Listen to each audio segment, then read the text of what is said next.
नमस्कार, इन खबर में आपका स्वागत है। 5 राज्यों में विधानसभा का चुनाव हुआ, फिर मतगणना हुई। 4 राज्यों में बीजेपी आई और एक में यानी पंजाब में लैंडस्लाइड विक्ट्री मिली आपको। सबसे बड़ा सूबा उत्तर प्रदेश में अब सरकार बनाने की कवायद चल रही है। योगी आदित्यनाथ ने अपना इस्तीफा राज्यपाल को सौंप दिया है, लिहाजा मंत्रिमंडल कब शपथ लेगा, कौन कौन उसमें शामिल होगा, इस पे अब मंथन हो रहा है।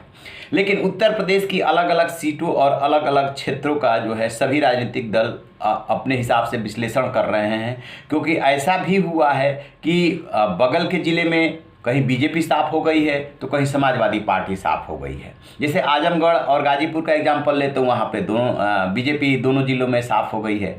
और यदि वैसे ही दूसरे बगल के बनारस के एग्जाम्पल ले या मिर्ज़ापुर और सोनभद्र का एग्जाम्पल ले तो वहाँ पे एकदम से सपा साफ हो गई है। खैर, हम बात अब करेंगे प्रतापगढ़ के कुंडा विधानसभा क्षेत्र की। राजा भैया, जो कि रघुराज प्रताप सिंह उर्फ राजा भैया कहे जाते हैं, 6 बार से निर्दलीय विधायक रहे और 7वीं बार अपना दल बना करके यानी जनसत्ता दल बना करके चुनाव जीते हैं। और सिर्फ 1 सीट नहीं बल्कि 2 सीटें उनको मिली है। अब राजा भैया ने अपने समर्थकों को जो दिया था टारगेट, वो 1.5 लाख का दिया था और जीते हैं 30,000 के आसपास के वोटों से। फिर भी खूब गदगद है, यकीन नहीं होता तो ये जरा इस वीडियो को देखिए।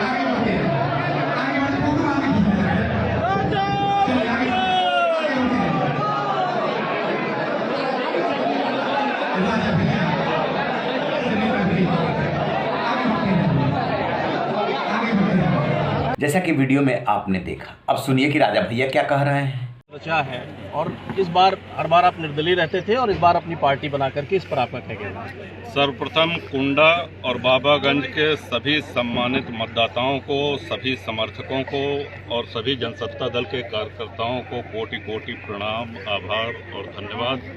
हालांकि धन्यवाद जैसे शब्द बड़े छोटे पड़ जाते हैं और ये ऐतिहासिक जीत उन्होंने दिलाई और जनसत्ता दल का परचम पूरे प्रदेश में लहराया। आप जानते हैं कि बाबागंज से विनोद जी और कुंडा से हमको जनता का पूरा आशीर्वाद मिला है। ये हमारे लिए बड़े सौभाग्य की बात है और नई ऊर्जा के साथ पूरे मनोयोग से हम और हमारे पूरे दल के सभी समर्थक जनता की सेवा करें। आपने सुन लिया। दरअसल उनके गदगद होने की वजह है मार्जिन घट गया, चुनौती बढ़ गई है। क्यों? क्योंकि बहुत दिनों बाद समाजवादी पार्टी ने उनके खिलाफ गुलशन यादव के रूप में उन्हीं के चेले को उतारा और उन्होंने मार्जिन घटा दिया। खुश क्यों हैं, गदगद क्यों है इतना?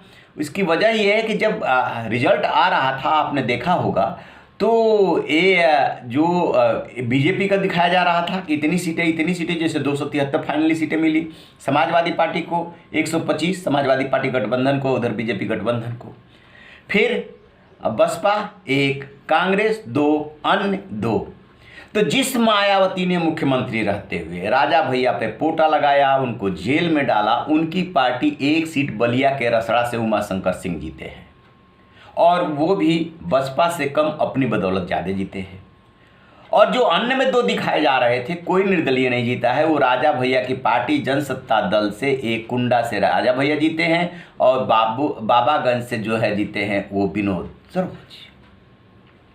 अब राजा भैया कांग्रेस और बसपा के समकक्ष आकर के खड़े हो गए हैं, तो उन्हें तो इस बात की खुशी होगी कि उनकी पार्टी 2018 में बनती है और उसके बाद जो है 2022 आते आते 2 ही सही 2 सीटों पे काबिज हो जाती है।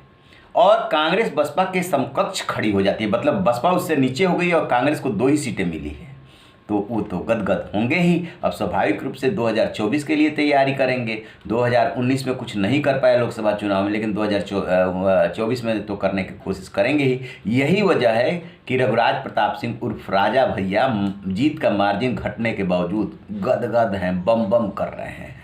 रहिए ना बेखबर, देखते रहिए इन खबर। Thank you. इन खबर चैनल को सब्सक्राइब करें।